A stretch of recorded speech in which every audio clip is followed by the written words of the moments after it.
Sauté, mastering a flavorful cooking technique. Hello, everyone. Today, we're diving into a fascinating and delicious aspect of the English language, cooking terms. We'll focus on the term, sauté, a word that's not just crucial in the kitchen but also a flavorful addition to your English vocabulary. Let's explore what sauté means, how it's used in cooking, and its place in everyday language.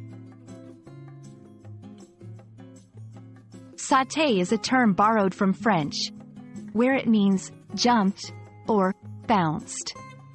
In cooking, to sauté is to cook food quickly in a small amount of oil or fat over relatively high heat.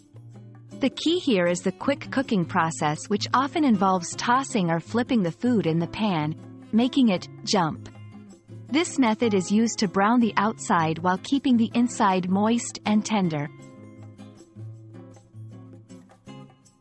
Sautéing originated in France, and the term has been part of the English language since the early 19th century. It reflects a technique that is not just limited to French cuisine but is a staple in many culinary traditions around the world.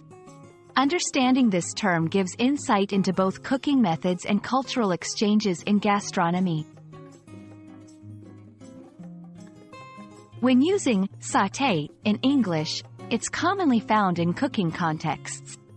For example, first, you need to sauté the onions until they're golden brown. I love how quickly you can sauté vegetables for a healthy meal.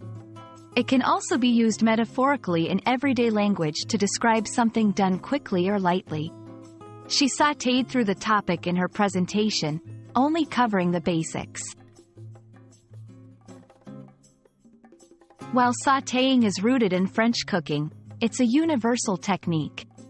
In Chinese cuisine, it's akin to stir-frying. In Indian cooking, it often involves sautéing spices and herbs as a base for dishes. Exploring how different cuisines adopt and adapt sautéing showcases the technique's versatility and global appeal. Here are some tips to master the art of sautéing. 1. Use the right pan. Typically, a shallow, wide pan is ideal. 2. Preheat the pan. This helps in cooking the food evenly and quickly. 3. Choose the right oil. Some oils are better suited for high heat than others. 4. Don't overcrowd the pan. This ensures each piece gets properly cooked.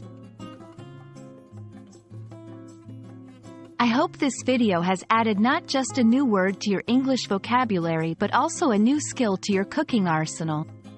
Remember, to sauté is to bring a burst of flavor and quickness, both in the kitchen and potentially in your conversations. Happy cooking, and happy learning!